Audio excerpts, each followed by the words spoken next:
Glória a Deus, glória a Deus. Irmãos, esse homem aqui é uma bênção de Deus. Eu tive o privilégio de conhecê-lo nas redes sociais e nós nos conectamos e hoje ele está aqui conosco, viu? Viajou 14 horas, né? 14 horas para estar aqui conosco. É um grande líder, um pastor maravilhoso, tem uma família maravilhosa e ele vai estar ministrando sobre as nossas vidas hoje, com a autoridade que Deus colocou sobre a vida deles, e receba e seja cheio da presença de Deus hoje, amém? Vamos interceder pela vida dele nessa noite. Pai, nós entregamos a vida do pastor Silvio nas tuas mãos, também a sua esposa, a igreja que ele deixou em São Paulo para estar aqui conosco, Pai. Obrigado, que o Senhor venha usá-lo de uma forma muito poderosa e sobrenatural, Pai. Que essa noite seja marcado como a noite de ontem nas nossas vidas, que essa conferência venha nos colocar em outro nível, em nome de Jesus, amém e amém. Vamos aplaudir Jesus pela vida dele, glória a Deus. Meu amigo.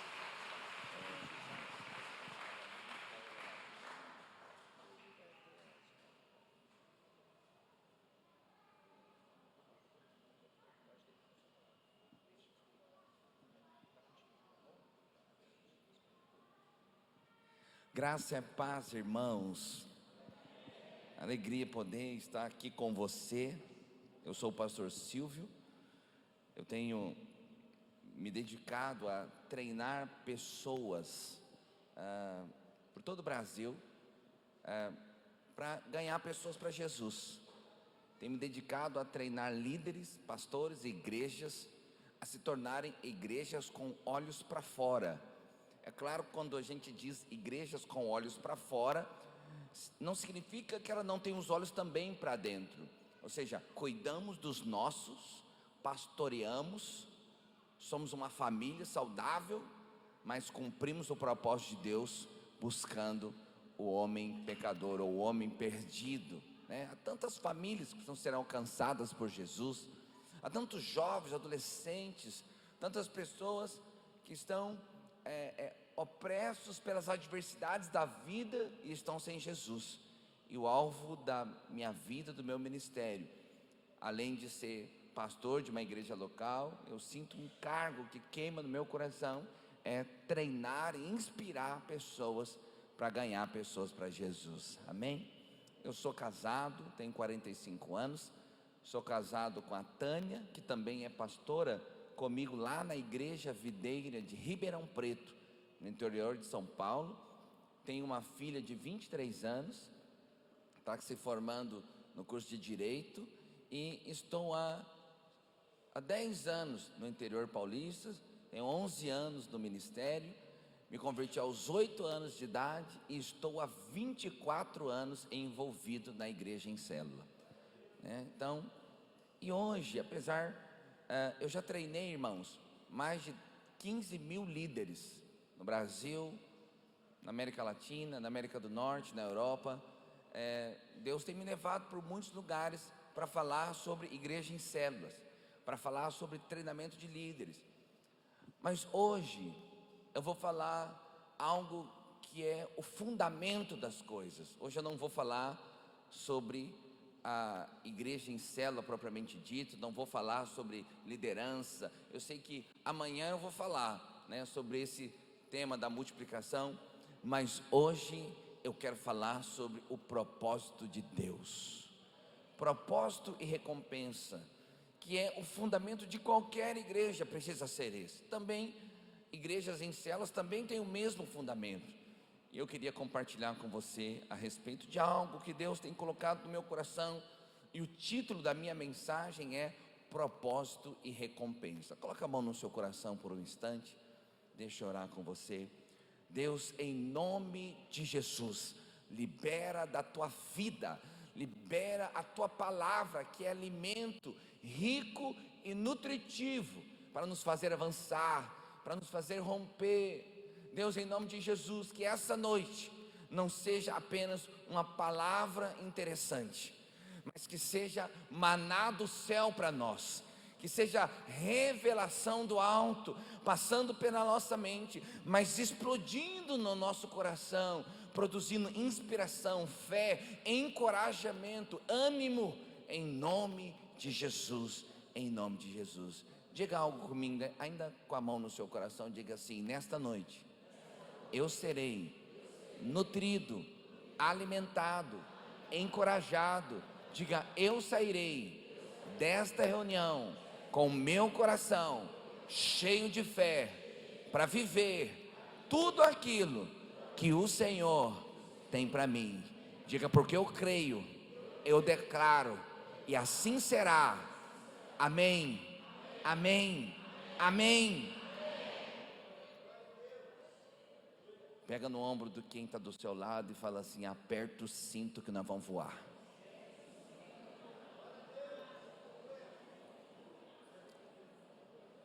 Você sabe, igreja silenciosa geralmente é uma igreja oprimida. Já foi em alguma igreja que você fala um amém, o pessoal olha e fala assim: meu Deus, o que está acontecendo? Que alguém dá um glória a Deus.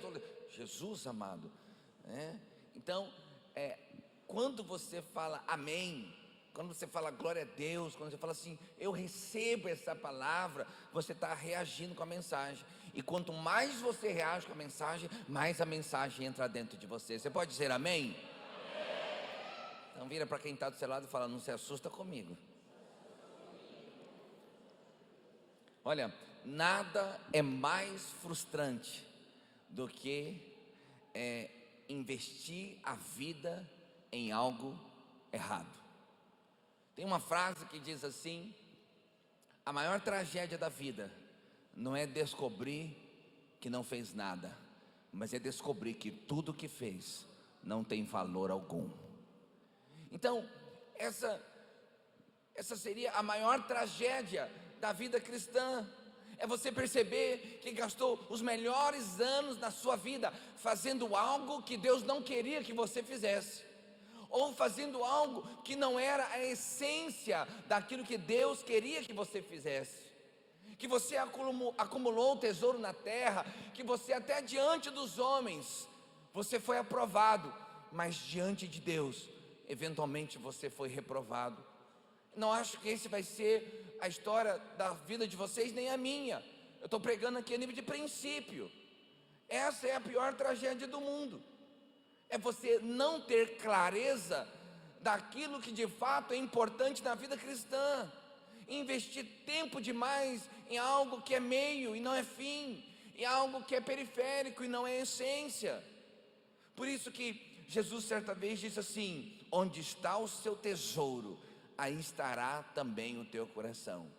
É você perceber o que é importante, onde você deve colocar a sua energia, onde você deve gastar o seu tempo.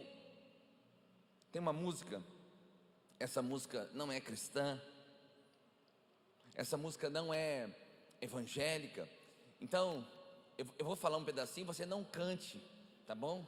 Se você sabe, você não cante essa música, né? Porque senão alguém filma e vai falar: o pastor cantando música do mundo na igreja. Mas tinha uma música que fala assim: eu queria ter passeado mais, eu não sei direito a música, namorado mais, ter visto o sol nascer, eu queria ter. Você vê que eu sou crente de verdade, não sei a música. Eu queria ter amado mais, me importado menos com coisas que, né? Essa é a música de alguém que descobriu, talvez no final da sua vida, que deu valor a muitas coisas que na verdade não tinha valor algum. Espero que essa pessoa de fato tenha encontrado aquilo que realmente tem valor, e que tenha tido tempo de depois investir os tempos que lhe sobraram naquilo que tinha valor. Certa vez alguém disse assim: pastor, não me lembro, é um pastor muito famoso, não me lembro quem foi, mas me veio à mente aqui. Ele chegou em casa e falou: hoje converteram 1,5 pessoas. Ele falou: como é que foi bem o culto hoje? Ele falou: tivemos 1,5 conversões. Ele falou: é mesmo? Por que 1,5 conversões? Então, uma criança e uma senhorinha. Ele falou: mas a criança você está contando como meia? Ela é uma pessoa inteira. Ela falou: não, eu estou contando a senhorinha como meia, porque a criança tem uma vida inteira para gastar diante do Senhor, a senhorinha talvez tenha alguns anos de vida só. Então foi a expressão que ele usou.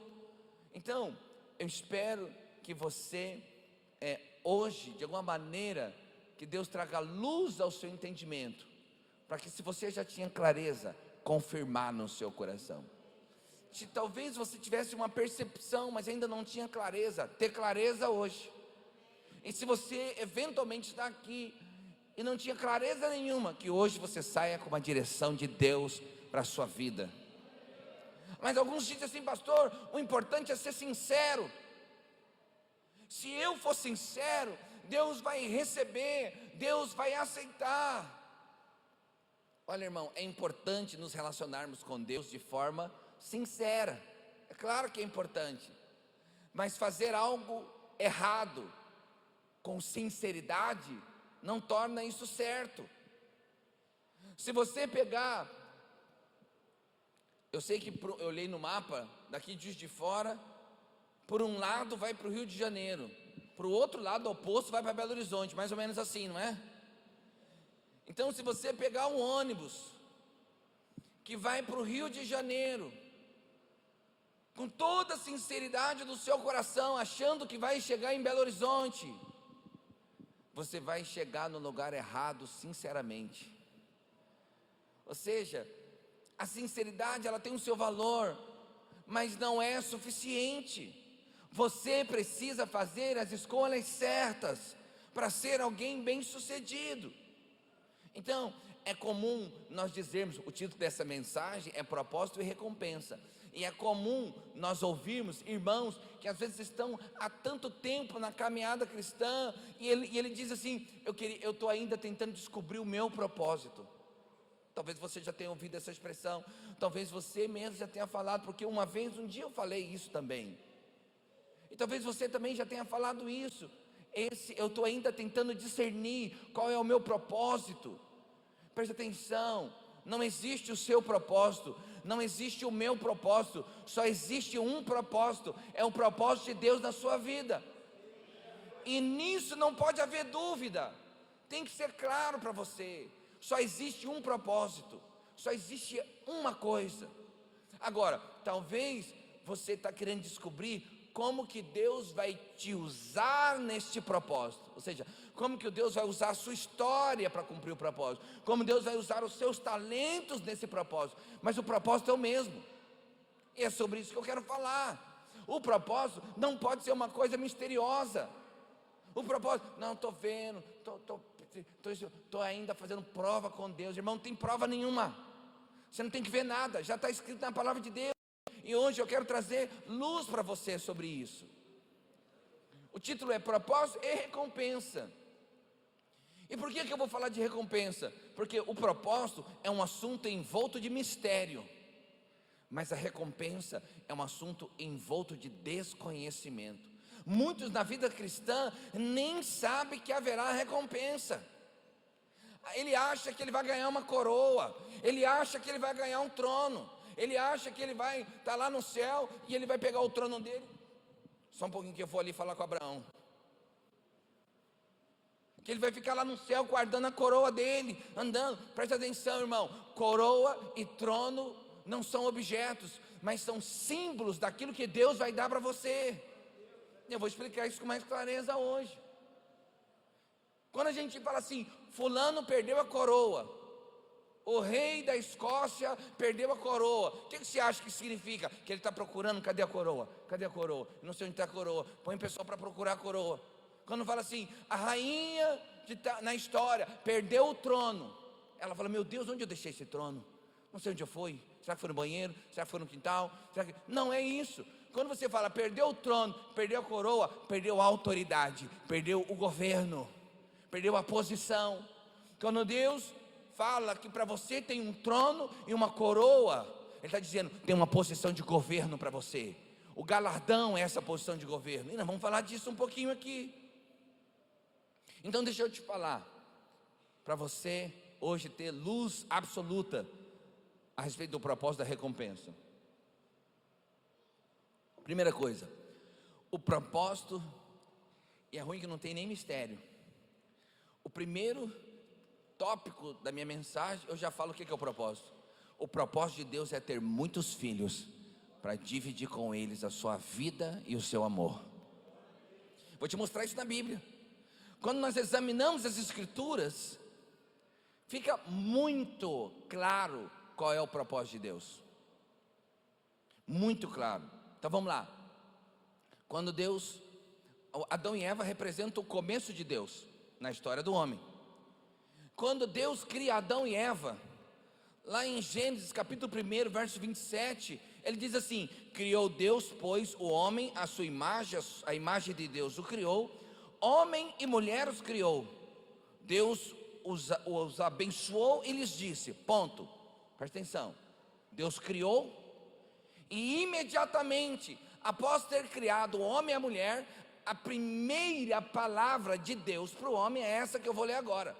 Foi a primeira coisa que Deus fez. Deus disse assim: sede fecundos, multiplicai-vos, enchei a terra e a sujeitai, dominai sobre os peixes do mar, sobre as aves do céu, sobre todo animal que rasteja na terra. Mas eu quero dar ênfase: sede fecundo, multiplicai, enchei a terra. Vamos dizer isso junto? Sede fecundo, multiplicai, enchei a terra. Mais uma vez, diga: sede fecundo, multiplicai, enchei a terra. Presta atenção.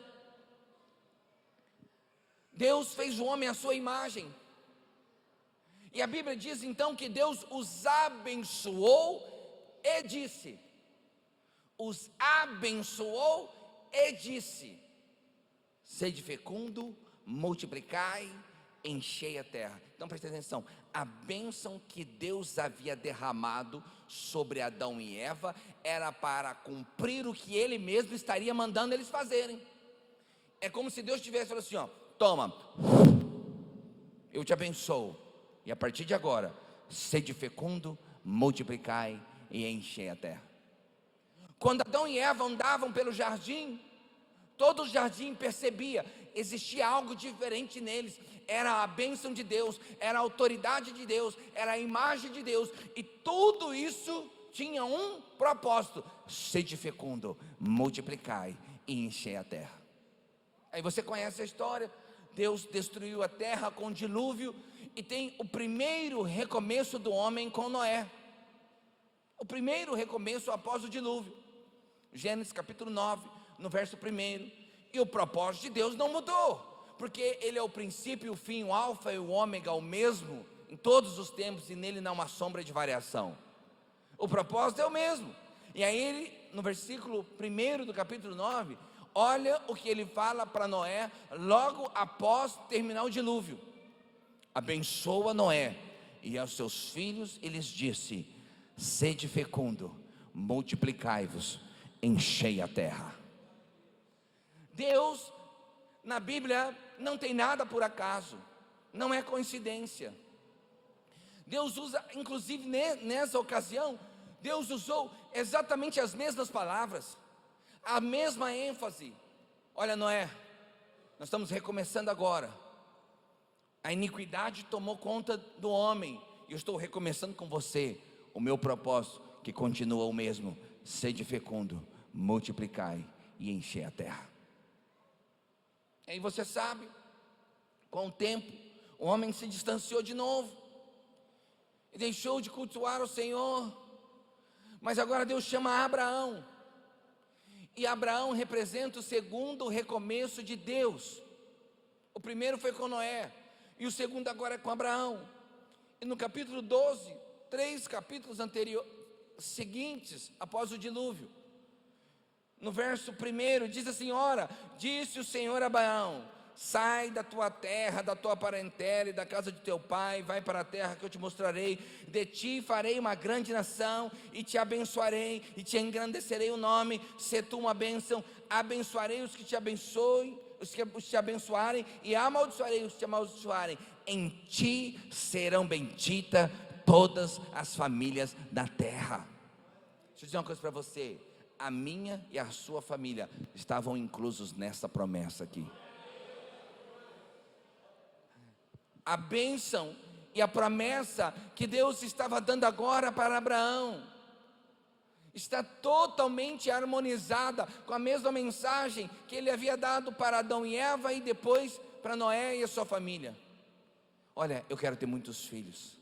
Olha, sai da tua casa, sai da tua parentela e vai para uma terra que eu te mostrarei, porque farei de ti uma grande nação. Ou seja, você vai produzir muitos filhos, e de ti eu farei uma grande nação. E você conhece a história.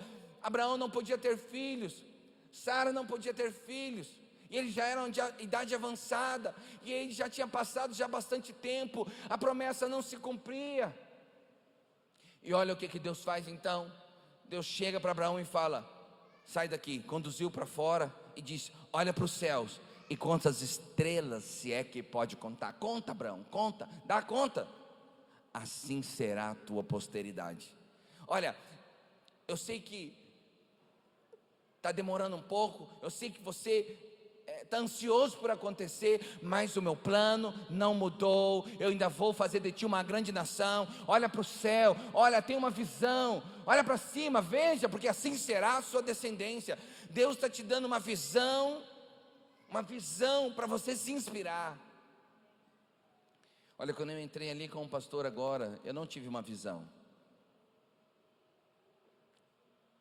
Quero ser muito sincero com os irmãos, eu não vi anjo, eu não vi espada, eu não tive uma visão, mas eu tive uma percepção clara no meu coração. Eu tive uma percepção no meu coração.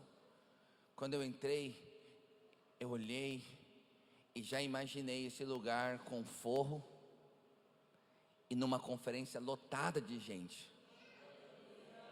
E foi isso que eu imaginei na hora que eu entrei, percebi no meu coração. Porque esse é o coração nosso de pastor, esse é o coração de todo aquele que quer cumprir o propósito de Deus. Olha, tem muita gente para a gente trazer para essas cadeiras, cabe muita gente aqui, irmão, acredite em mim, Deus vai fazer através de vocês.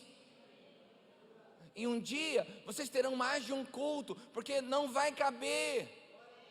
E nós temos que crer, pastor, mas todo mundo que vem de fora, fala essas coisas bonitas para nós. É assim, pastor itinerante vem aqui e fala, não vai caber, vai lotar, mas tem que ser assim, irmão. Nós temos que ter uma palavra de fé, tem que ter uma visão de fé, nós temos que olhar para frente. Ou vocês querem, vou ser sincero, hein? Vai crescer não, vixe, está difícil, está vendo aí, o mundo está de mal a pior. Irmão, vai crescer sim, a unção de Deus está sobre nós, o Espírito Santo está sobre nós, Deus vai usar a mim, a você, cada um de nós, e aqui vai ficar lotado, não sei em quanto tempo, no tempo do Senhor, isso aqui vai lotar, e Deus vai cumprir. Mas isso tem que encher o seu coração, isso precisa encher o seu coração, e é por isso que eu estou ministrando isso, para mostrar para você, Deus quer ter muitos filhos, isso não mudou, continua sendo até hoje. Deus quer ter muitos filhos para compartilhar com eles o teu amor e a tua vida. A gente canta aquela música, Deus me ama e o teu amor é tão grande, canta, incondicional, canta, Deus me ama e Ele está sempre de braços abertos para mim. Vamos cantar essa mensagem pro mundo. Vamos falar que Deus ama as pessoas. Vamos falar, vamos ter uma mensagem inclusiva que atrai as pessoas para o Senhor. O Senhor disse, vinde a mim, vós que estáis cansados e sobrecarregados, que eu vos aliviarei. Essa precisa ser a mensagem da igreja. Venha para Jesus, venha do jeito que está. Não estou dizendo que você vai permanecer do jeito que está, mas venha do jeito que está. Às vezes tem gente que fala na minha igreja, pastor, pode batizar fumando? Tem uns que perguntam isso. A gente brinca que a gente responde assim, não, a gente manda apagar o cigarro primeiro. Então quando a gente fala, venha como está, eu não estou dizendo que você ficará como está. Você vai ser transformado, porque o Espírito Santo vai te transformar, de dentro para fora, não de fora para dentro. Mas venha, nós precisamos cantar essa mensagem para o mundo. Então a primeira coisa que eu queria deixar bem claro nessa mensagem, é que o propósito de Deus é ter muitos filhos para compartilhar com eles o seu amor. Eu quero estar envolvido nesse propósito. Quem quer estar envolvido nisso? O segundo tópico da minha mensagem é que a igreja é o centro do propósito de Deus na terra. Nessa dispensação, existe essa expressão dispensação na hermenêutica, né, que é a ciência que estuda a interpretação bíblica, que é como que Deus se relaciona com o homem no determinado tempo da história. Então, neste tempo da história que nós vivemos hoje, que é a dispensação da graça, a igreja é o centro do propósito de Deus. Vou te mostrar isso. No Velho Testamento, os filhos eram chamados de povo de Deus. No Velho Testamento, os filhos eram chamados de nação de Deus, nação de Israel, que eram os hebreus, os judeus. Mas no Novo Testamento, os filhos não são chamados de povo de Deus, são chamados de igreja. Você pode dizer amém?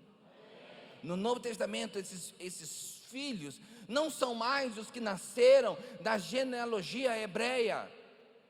Os filhos não são mais uma questão de teste de DNA, ainda que tenha o DNA bíblico. É DNA que chama? Então, não é uma questão de genética. Os filhos é uma questão agora de nascer de novo espiritualmente. João capítulo 1, verso 12 diz assim: mas todos quantos receberam, deu-lhes o poder de serem feitos filhos de Deus, a saber, os que creem no seu nome. Então agora, os filhos de Deus não são mais os descendentes dos hebreus, não são mais os descendentes de Abraão, não são mais os descendentes de Isaac e de Jacó. Os filhos de Deus são todos aqueles que nasceram de novo. A minha juventude, eu passei na cidade de Cuiabá, que é a capital do Mato Grosso. Quantos conhecem Cuiabá aqui? Alguns conhecem Cuiabá. É bem longe daqui. Centro-Oeste, terra do Pantanal, terra da Chapada dos Guimarães, das cachoeiras. Cresci lá. E houve um tempo que parecia que aconteceu uma disputa na cidade de adesivo de carro. Tinha um que escrevia assim: eu sou da Sara Nossa Terra. Aí outro: eu sou da Assembleia de Deus. Aí, não sei se foi nessa época que nasceu esse negócio, mas um tem, sou católico, já viu que tem um terçozinho assim? E aí cada um levantava a sua bandeira. E aqui eu não estou falando contra nenhuma dessas igrejas, eu estou citando, né? Aí agora eu vou citar aqui a título de exemplo, não me lembro se eu ouvi esses adesivos todos, né? Sou batista, sou presbiteriana, sou da comunidade, sou adventista. Aí teve um pastor que teve uma ideia lá que eu achei fantástica. Ele fez um adesivo e começou a espalhar na cidade. E o adesivo era: o importante é nascer de novo. E muita gente substituiu o adesivo pelo importante é nascer de novo.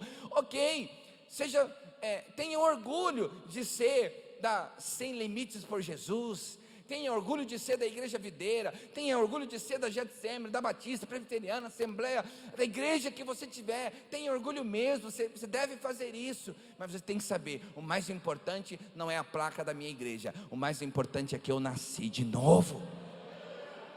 O mais importante é isso, porque quando eu nasço novamente no mundo espiritual, eu me torno filho de Deus.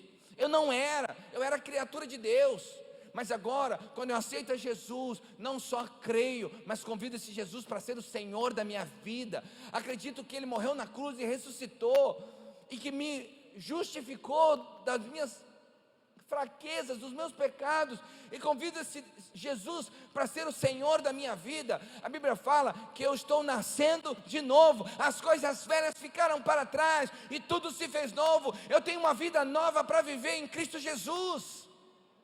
Essa tem que ser a nossa mensagem, a coluna da nossa mensagem, porque essa é a realidade da igreja. Milhares de anos depois do Velho Testamento, Jesus vem na terra, nasce, e você conhece a história. E aí depois os discípulos falaram: ó mestre, estão falando que o senhor é Elias, ou Jeremias, algum dos profetas, João Batista. E aí Jesus falou: e quem eu sou? Quem que vocês que andam comigo dizem que eu sou? E aí, você sabe, Pedro saiu na frente e falou: tu és o Cristo, Filho do Deus vivo, né? E aí ele respondeu: não foi nem carne nem sangue que te revelou. E aí você conhece a história, mas olha o que ele fala aqui no verso 18 do capítulo 16 de Mateus. Ele diz assim: também eu te digo, tu és Pedro, e sobre esta pedra edificarei a minha igreja, e as portas do inferno não prevalecerão contra ela. Oh, presta atenção aqui, Jesus disse com todas as letras que ele estava edificando uma igreja na terra. O que nós estamos fazendo é edificar a igreja na terra. O que nós estamos fazendo é continuar o ministério de Jesus. Jesus disse no livro de João, no capítulo 6, no verso 38, e eu estou lendo vários textos para você, porque essa é uma mensagem inspirativa, mas ela tem que ser muito bem fundamentada na palavra, para você entender que eu não estou dando a minha opinião, eu não estou falando a minha preferência, eu estou falando a palavra de Deus. Jesus disse assim: porque eu desci do céu, não para fazer a minha vontade, mas a vontade daquele que me enviou. E depois ele diz: tu és Pedro, e sobre esta rocha, sobre este entendimento, sobre esta revelação de que eu sou Cristo, enviado de Deus, eu vou edificar uma igreja na terra, e as portas do inferno não prevalecerão contra ela. O que for ligado na terra, eu darei a essa igreja uma chave, e o que for ligado na terra será ligado no céu. É essa a igreja que nós estamos envolvidos. Certa vez, Jesus cura um homem no sábado, e ele foi acuado por ter quebrado o descanso do sábado, e curado um homem no sábado. A resposta de Jesus foi demais. Jesus falou assim: ó, meu pai trabalha até agora, e eu trabalho também. Ei, que trabalho é esse? Que trabalho é esse? É a edificação da igreja na terra. Jesus estava trabalhando, edificando a igreja na terra.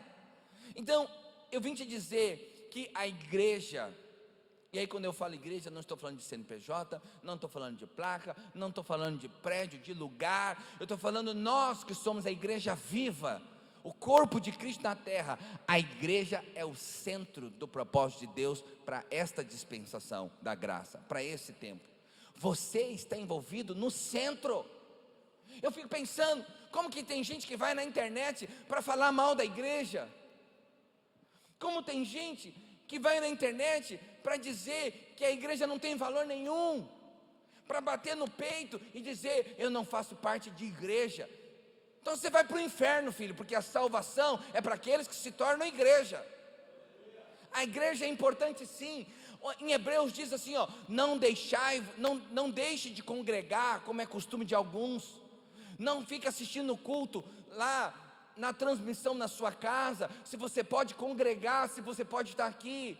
Se você está enfermo, se você não pode vir, não tem condições, ok, seja abençoado pela transmissão, mas se esforce para congregar, se esforce para fazer parte da vida da igreja, porque há uma recomendação, nem é uma recomendação, é uma ordenança: não deixei-vos de congregar, porque a igreja é uma coisa muito importante, irmão. Não tem como você ser alguém maduro na vida cristã se você não estiver envolvido na igreja. Não adianta você fazer o curso de libertação e saber o nome de todas as castas de demônio, e saber tudo como funciona o mundo espiritual, se você não está envolvido na igreja para dizer para um demônio: sai dele em nome de Jesus agora. Não adianta você ler todos os livros de liderança se você não lidera ninguém. Não adianta você ler todos os livros de liderança se você não se submete a ninguém. Como que você pode dizer que você entende sobre liderança, sobre liderar e ser liderado, se você não vive dentro de uma comunidade e você não precisa se submeter a nada? Pode olhar, crianças que são filhos únicos têm um pouquinho mais de dificuldade social, depois eles rompem, mas no começo, porque na casa dele é tudo para ele, é tudo do jeito dele, é tudo do jeito que ele gosta. Então Aí você coloca a criança na escola, logo no comecinho, dá um monte de transtorninho, dá um monte de BOzinho, porque ele vai descobrir que lá na escola não é tudo para ele, não é tudo dele, não é tudo do jeito dele. E criança que vai na escola aprende a sociabilizar. Lá na minha igreja, teve alguém uma vez que falou assim para mim, controlando meu tempo aqui: pastor, se eu tirar o blazer, fica chato aqui na conferência? Os irmãos não vão se sentir desonrados? Então vou tirar aqui, estou com calor.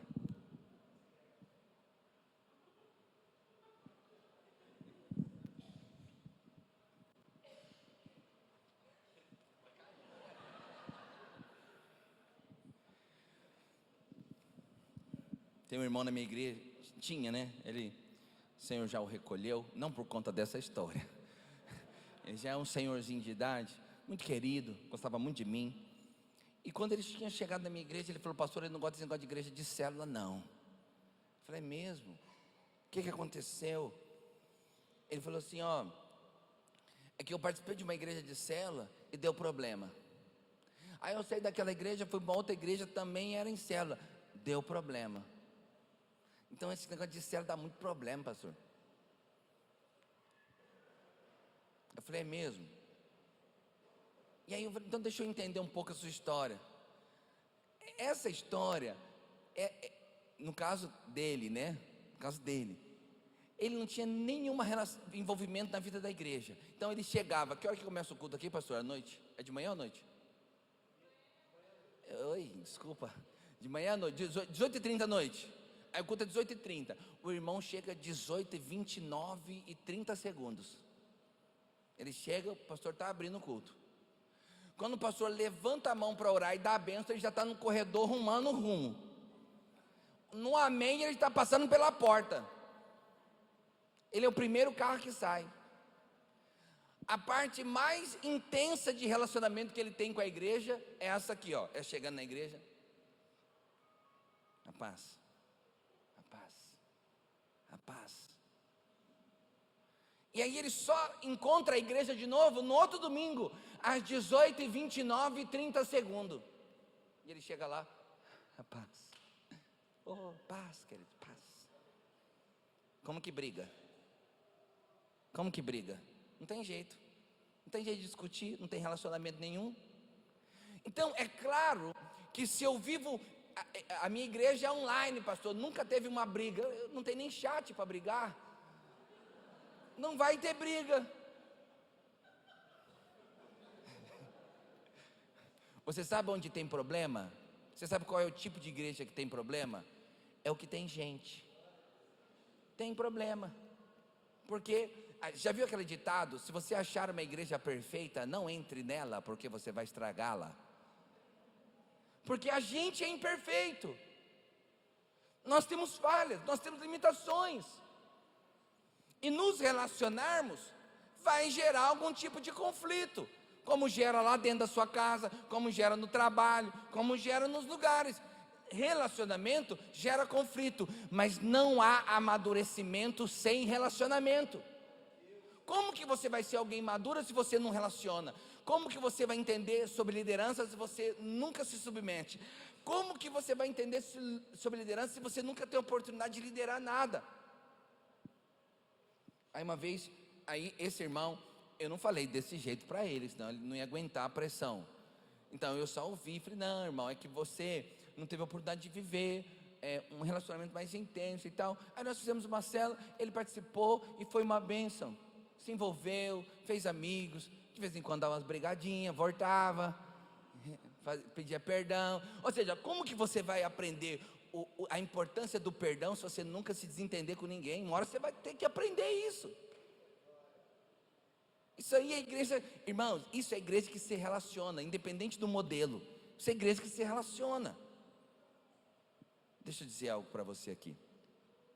Livro de João.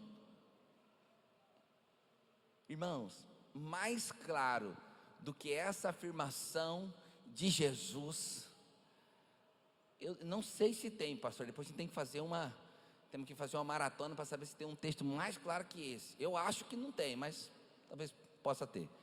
Mas olha aqui, Jesus já havia sido crucificado, Jesus já havia ressuscitado. Jesus, você sabe, por 40 dias Jesus esteve no meio dos discípulos, aparecendo aqui e acolá, e numa das vezes ele teve um contato aqui com Pedro. Olha o diálogo de Jesus, preste atenção, eu vou ler uma fração de texto um pouquinho maior, 3 versículos, preste atenção aqui, 15, 16, 17, 3 versículos, preste atenção aqui no diálogo de Jesus com Pedro. Depois de terem comido, perguntou Jesus a Simão Pedro: Simão, filho de João, ama-me mais do que a estes outros? Ele respondeu: sim, Senhor, tu sabes que te amo. Ele lhe disse, aí Jesus disse, né? Apacenta os meus cordeiros. Está assim na Bíblia? Está igual? Revista atualizada que eu estou lendo, tá?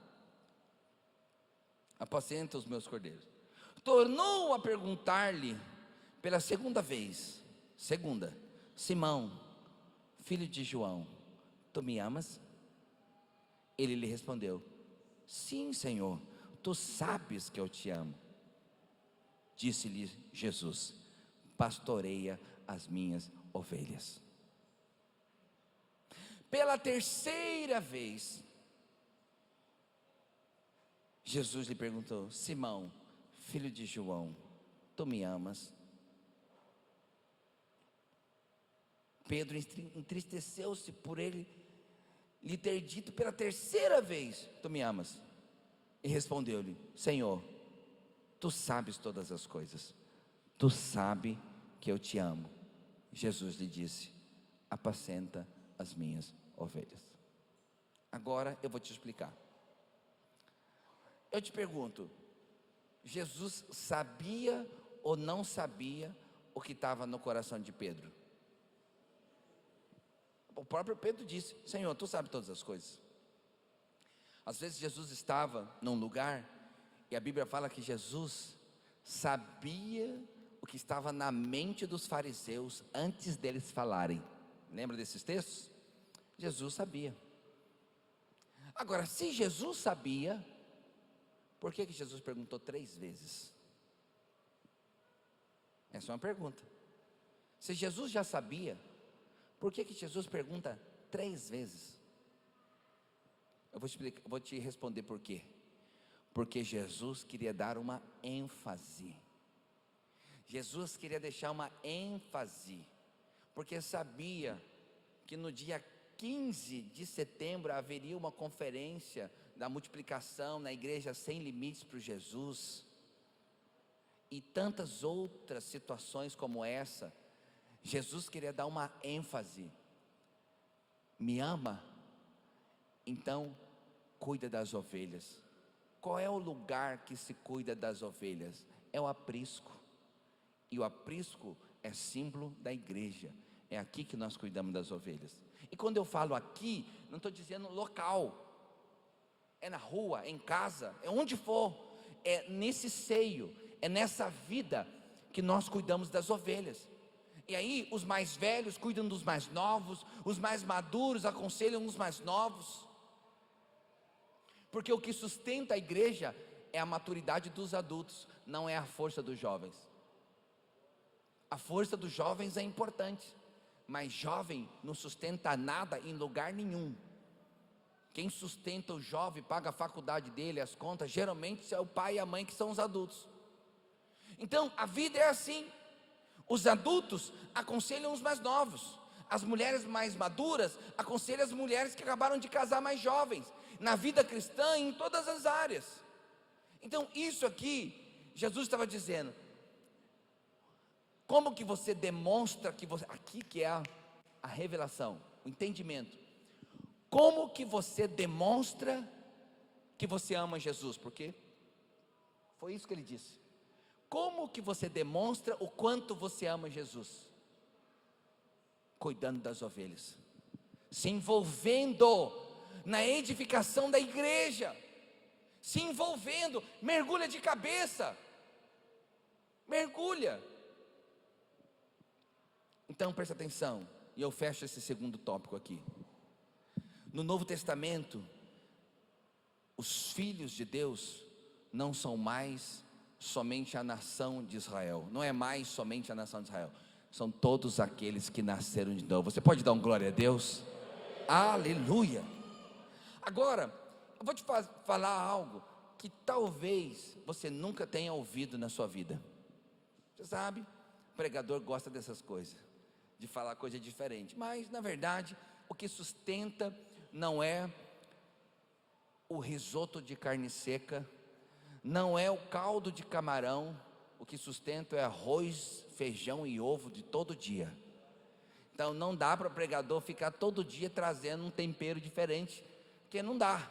O que nos sustenta são as colunas da palavra de Deus, mas de vez em quando tem um temperinho novo, ajuda, né, a dar um sabor diferente. Devo dizer uma coisa, talvez você nunca tenha ouvido o que eu vou dizer agora. O terceiro aspecto dessa mensagem é o seguinte: o propósito de Deus não é que façamos coisas. Ei, presta atenção. O propósito de Deus não é que façamos coisas, mas que geremos filhos. Vou te mostrar isso aqui na Bíblia. Caim representa os filhos da maldição, porque Caim matou Abel, e hermeneuticamente, simbolicamente, Caim representa o filho da queda, o filho da maldição. E Sete, que é o terceiro filho de Adão e Eva, que foi aquele que veio para substituir Abel, que havia sido assassinado. Eu estava aqui pensando se era Abel ou se era Caim, que tinha sido Abel, que tinha sido assassinado. Sete representa os filhos da bênção, representa a genealogia da bênção. Então, eu quero ler um texto com você, capítulo 4 de Gênesis. Projeta para mim, é do lado, né? Então eu vou ter que abrir a minha Bíblia aqui também.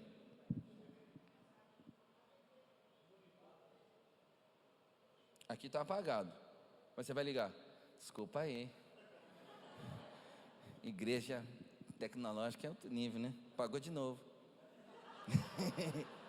Versículo 1. Então eu vou acompanhar aqui, você não me deixa na ladeira não. Verso 17, você perguntou, eu te falei errado. Verso 17, vamos lá, acompanha comigo aí. 4, verso 17. Então Caim, bom, só para entender o contexto, aqui há uma descrição das duas genealogias, da genealogia de Caim e da genealogia de Sete, como Deus escreveu, através, né, de Moisés ali. Mas vamos lá. Então Caim coabitou com sua mulher, ela engravidou e deu à luz a Enoque. Depois Caim fundou uma cidade, a qual deu o nome de seu filho Enoque. O camarada era engenheiro civil, camarada era arquiteto de cidade.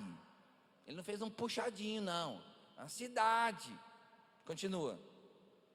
Enoque foi o pai de Irade, que foi pai de Meujael, que foi pai de Metusael, que foi pai de Lameque. Lameque tomou para si duas esposas, uma se chamava Ada e outra se chamava Zilá. Ada deu à luz a um filho chamado Jabal, que foi o antepassado dos que criam rebanhos e vivem em tendas. O camarada era pecuarista, o camarada sabia de criar rebanho, ele foi o antecessor, ele foi o cara que foi o fundador. Continua. Jabal tinha um irmão chamado Jubal, antepassados de todos os músicos que tocam harpa e flauta. Ou seja, Jubal ele foi o que gerou as artes, as flautas, as músicas. Zilá também deu à luz a um filho chamado Tubal-Caim, artífice de todo instrumento cortante de bronze e de ferro.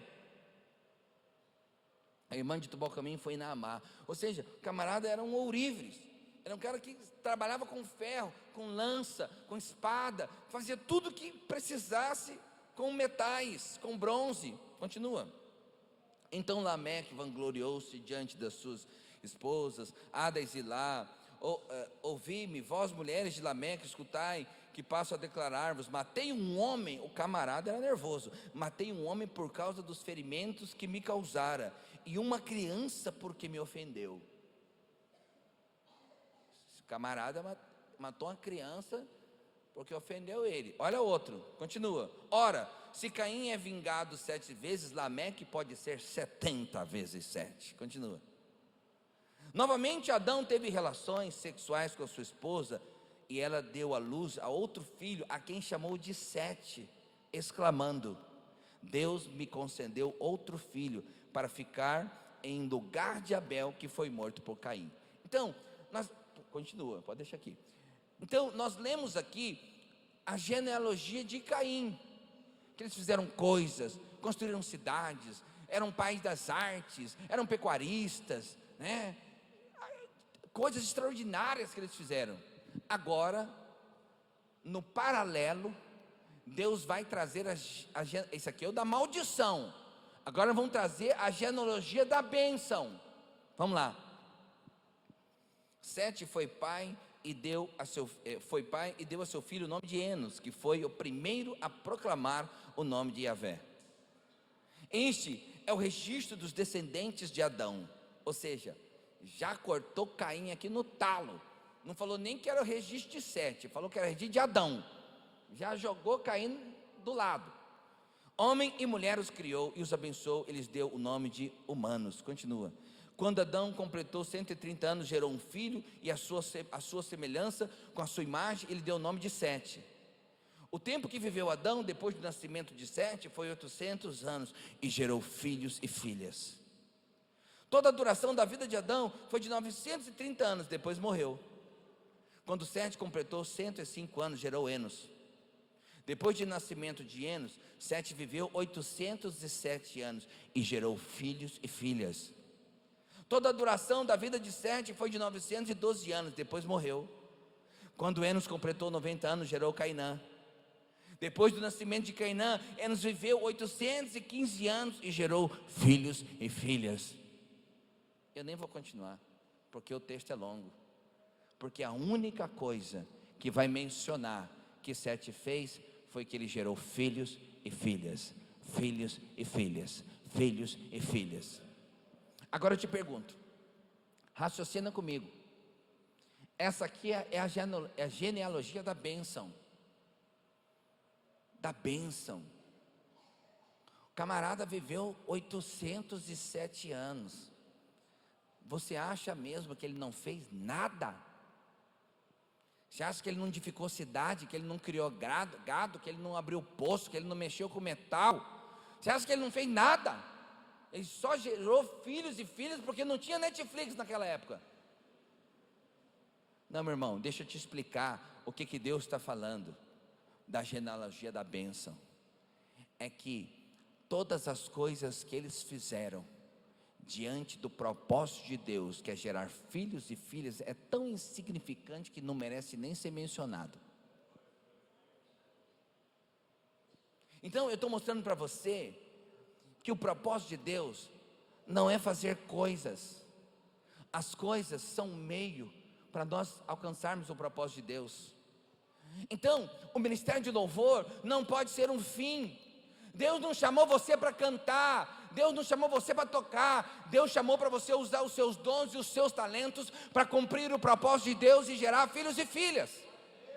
Deus não chamou você para limpar o prédio, ainda que isso é importante, nós precisamos fazer. Nós limpamos o prédio, nós organizamos tudo, nós deixamos a recepção, porque nós queremos gerar filhos e filhas. Não é para fazer coisa, não são as coisas pelas coisas. Eu tenho que olhar o propósito, eu tenho que olhar o alvo, filhos e filhas. Eu tenho que gerar filhos e filhas, porque foi isso que Deus me mandou fazer, foi isso que Deus falou para Pedro fazer, foi isso que Deus falou lá no começo para Adão, depois para Noé, depois para Abraão, depois para todos os outros. Deus queria ter muitos filhos para dividir com eles o seu amor. Esse é o propósito de Deus. Então não importa qual seja o seu talento, não importa qual seja o seu dom, não importa o que nós chamamos de qual seja o seu chamado, tudo o que nós somos precisa se harmonizar com o propósito de Deus, de gerar filhos e filhas. Eu posso fazer a mesma coisa com um propósito certo e com um propósito errado. Eu posso organizar uma equipe de teatro para fazer teatro por teatro, porque eu quero fazer teatro, porque eu gosto de interpretar, porque eu gosto de maquiar, e o meu negócio é fazer teatro, e meus olhos não estão de fato em gerar filhos e filhas. Isso, eu estou perdendo meu tempo, estou investindo minha vida em algo que não tem valor. Mas eu posso fazer a mesma coisa, eu posso organizar uma equipe de teatro, e maquiar, e interpretar, e fazer cursos e treinamentos, porque nós queremos comunicar uma mensagem que vai gerar filhos e filhas. Tudo que nós fazemos como igreja tem que de alguma maneira estar conectado com o propósito de gerar filhos e filhas, porque o propósito de Deus não é fazer as coisas, mas é gerar filhos e filhas.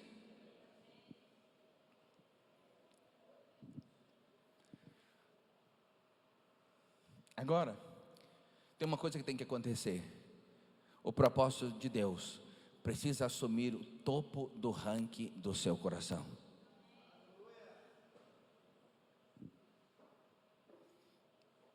Sabe, nós não podemos colocar a bênção na frente do abençoador. Eu me lembro que tinha uma música do Davi Sasser, que ele falava que ele não buscava o Senhor por causa daquilo que... Eu não estou lembrando aqui como é que canta essa música, alguém lembra? Pode me dar aqui. Essa, né? Né? É porque eu estou cantando no soprano ali, né? Então, é isso. Eu não estou te buscando só por aquilo que o Senhor pode me dar. Essa não pode ser a mensagem da igreja, irmãos. Essa não pode ser a mensagem da igreja. Essa pode ser parte da mensagem da igreja, mas não pode ser a mensagem principal da igreja. Venha para Jesus, Ele vai te dar um carro novo. Venha para Jesus que Ele vai te dar um marido. Venha para Jesus que Ele vai te dar dinheiro. Venha para Jesus que Ele vai te curar. Essa não pode ser a única mensagem da igreja. Isso tem que fazer parte de uma mensagem maior. Venha para Jesus, porque você precisa ser salvo, seu nome precisa ser escrito no livro da vida, e quando você vier para Jesus, a sua vida vai entrar no rumo, e você vai prosperar, e você vai avançar, e os seus filhos serão abençoados, e a bênção vai correr atrás de você.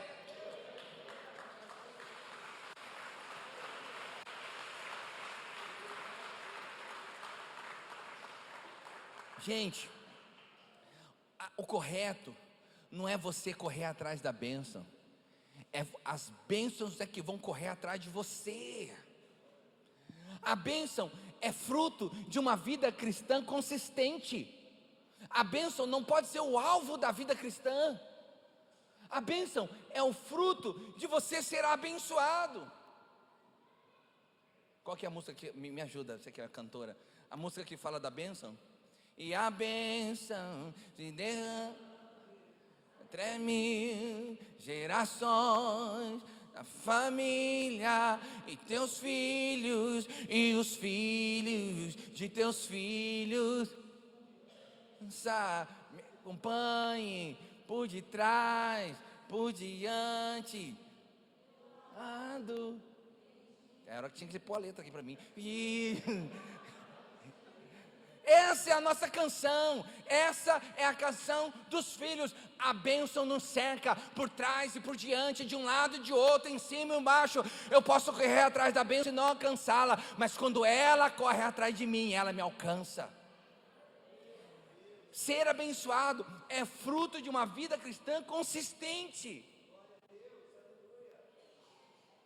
Então, por isso que o propósito de Deus precisa ser o topo do ranking da sua vida. Talvez você fale, mas pastor, eu tenho tantas necessidades ainda. Eu tenho necessidades financeiras, eu tenho necessidades sociais, de relacionamento, eu ainda me sinto sozinho. Eu tenho a necessidade de ser curado, de ser honrado, percebido, reconhecido.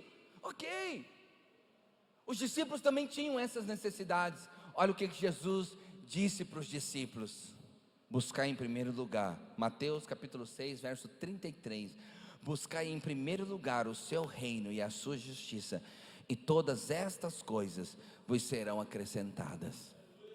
Deixa eu explicar aqui para você um ajuste aqui, que às vezes nós precisamos fazer como pastores.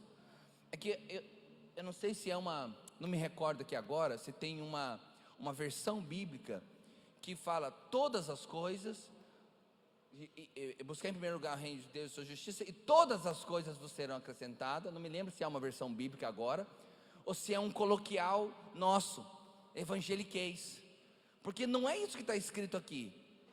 E na revista atualizada, que não é um texto parafraseado, está dizendo todas estas coisas. Então, buscar em primeiro lugar que todas as coisas vos serão acrescentadas. Todas as coisas, está incluída a minha Lamborghini, está incluída a minha casa na praia, está incluído o meu avião. Aí o camarada não alcança a Lamborghini, não chega no avião, né? Às vezes tem lá uma moto, uma CB lá, e ele fala: Jesus, eu estou sendo atacado pelo inferno, porque a palavra diz que todas as coisas me serão acrescentadas.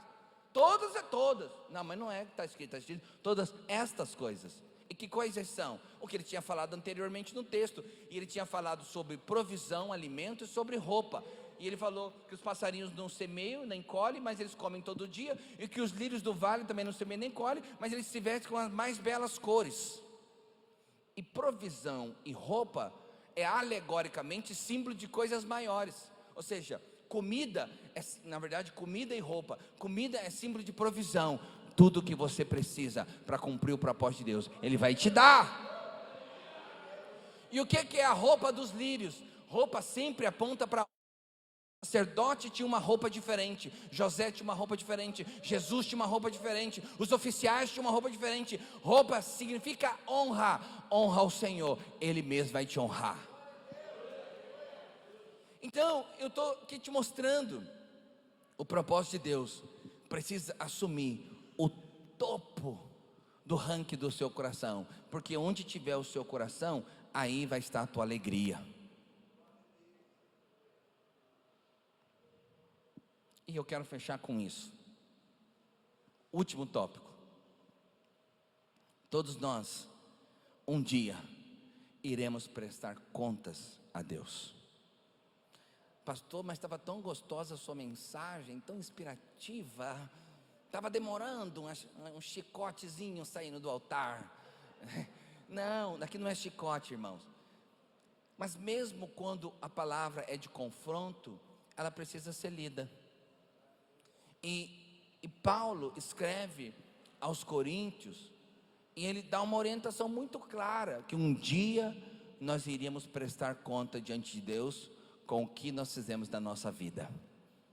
Se nós investimos a vida no propósito, ou se investimos a vida onde a gente queria investir, independente da vontade de Deus. Eu vou ler para você, só para você perceber que essa palavra é totalmente fundamentada aqui na palavra de Deus. Segunda graça, 1 Coríntios capítulo 3, verso 10. 1 Coríntios 3, verso 10. E eu estou fechando com isso. Segundo a graça de Deus que me foi dada, lancei o fundamento como prudente construtor, e outro edifica sobre ele. Porém cada um veja como edifica. Porém ninguém pode lançar outro fundamento além do que foi posto, o qual é Cristo Jesus. Agora começa o confronto. Contudo, se o que alguém edifica sobre o fundamento é ouro, prata e pedras preciosas, madeira, feno e palha, manifesta se tornará a obra de cada um. Pois o dia, esse D está com D maiúsculo aí? Está D maiúsculo?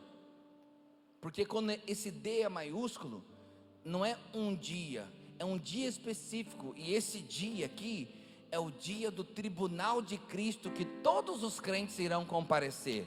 Então, pois o dia demonstrará, porque está sendo revelada pelo fogo, e qual seja a obra de cada um, o próprio fogo provará. Olha o final do texto. Se permanecer a obra de alguém que sobre o fundamento edificou, esse receberá galardão, coroa e trono, que são símbolos do galardão. Se a obra de alguém se queimar, não está falando aqui de salvação, não está falando de céu e inferno, está falando de receber recompensa e não receber recompensa. Ser um crente salvo e aprovado por Deus, ou ser um crente salvo, mas não aprovado por Deus. Todos são salvos, mas mesmo entre os salvos, tem os que serão aprovados e os que serão reprovados. Olha o que o texto está dizendo: se a obra de alguém se queimar, sofrerá ele dano. E esse dano aqui não é o inferno, porque o próprio texto já diz: mas esse mesmo será salvo, todavia, como que através do fogo. Então presta atenção, eu encerrei aqui. Esse último aspecto é o seguinte: um dia nós vamos comparecer diante do Senhor, e nós vamos ter que prestar contas. Se a obra que nós edificamos for ouro, prata e pedras preciosas, ou se é madeira, feno e palha. O que significa ouro, prata e pedras preciosas? Ouro e prata, pedras preciosas, é toda obra que tem valor. É que hoje eu não tenho tempo para te explicar profundamente, mas eu vou te explicar rapidamente. É obra de valor, que tem peso espiritual, porque está associada com o propósito de Deus na terra. E o que é madeira, palha e feno? São obras que foram feitas para Deus de alguma maneira, mas não tem valor, não tem peso, e não serão aceitas. E quem tiver esse tipo de obra, a Bíblia fala que ele sofrerá algum tipo de dano. Eu não sei que dano que é, a Bíblia chama isso de disciplina. Não sei o que é exatamente, mas não deve ser uma coisa muito boa, né? Porque diz que ele vai ser salvo, mas como que pelo fogo, ou seja, pela disciplina. Aqui abre um espaço para escatologia, para a gente falar aqui da grande tribulação, mas não é o assunto de hoje. Mas presta atenção, eu quero te mostrar só um aspecto. Um dia nós vamos estar diante de Jesus, e Ele vai te perguntar: o que você fez com toda a revelação que eu te dei? O que você fez com a palavra que recebeu? O que você fez com a palavra profética que foi liberado? O que você fez com aquele congresso, com aquele seminário, onde eu tanto falei com você, onde eu tanto te dei informação, onde eu tanto te dei fogo, te dei óleo, te dei dons, te dei talentos? O que você fez? Essa é a pergunta. Eu quero ouvir um elogio do meu Senhor. Eu quero responder o que eu fiz, e eu quero ouvir do Senhor: servo bom e fiel, entra pro gozo do seu Senhor. Eu quero ouvir isso, e eu sei que você quer ouvir. Fica de pé onde você está. Eu sei que você também quer ouvir. Então hoje, essa mensagem, olha bem para mim, essa mensagem não é uma mensagem para te constranger. Essa mensagem nem é uma mensagem como objetivo primário te confrontar. Eu quero hoje te inspirar, eu quero aquecer o seu coração, eu quero te inspirar a se envolver, a mergulhar no propósito de Deus. Eu nem estou falando de célula agora, eu estou falando de propósito, de gerar filhos e filhas, de ser frutífero, de ser bênção, de ser canal, de ser luz no meio das trevas, de ser boca de Deus onde Ele te plantou, de ser boca de Deus na sua casa, de ser boca de Deus na sua família, de ser boca de Deus no seu trabalho. Deus te chamou para isso, Ele te deu luz, te deu revelação, te tornou um filho, te capacitou, te deu o Espírito Santo para você ser uma bênção onde Ele te plantou. Mergulha no propósito de Deus. Mergulha. Você sabe, quando nós pregamos uma palavra, o Ministério de Louvor deve estar preparando uma canção para a gente cantar. Quando eu der ok, você canta, tá? Quando a gente prega uma palavra, e eu estou aqui encerrando, depois eu vou chamar o pastor para fazer um encerramento oficial, mas encerrando a minha ministração. Quando nós ministramos uma palavra, aqui o pastor está pregando, Deus está falando, e você está ouvindo. Quantos acreditam que Deus fala através dos seus servos? Então Deus está falando com você, Deus está falando através da sua palavra, Deus está falando através da experiência ali do pastor, dos exemplos, da forma. Deus está falando e você está ouvindo. Mas tem um momento que é no final da ministração, e geralmente chamamos isso de apelo. O momento do apelo é quando Deus se cala para ouvir você falar. E você sabe, às vezes a palavra toda a palavra é para mim. Eu me encaixo em todos os aspectos da palavra. Mas às vezes não é toda a palavra que encaixou para você, mas às vezes um tópico encaixou para você, um aspecto encaixou para você. Não é nem porque você talvez não sabia, mas talvez numa noite, pelo Espírito Santo, pela aquela palavra, de repente ganhou vida dentro de você, parece que ganhou temperatura. Eu quero cantar uma canção aqui com a equipe, e se essa palavra falou de alguma maneira com você, e alguma coisa, alguma chavezinha virou dentro de você, eu queria que você viesse aqui à frente enquanto a gente canta, que eu queria orar com você aqui. Amém? Vamos cantar. Enquanto ela está cantando, você vem aqui que eu vou orar com você.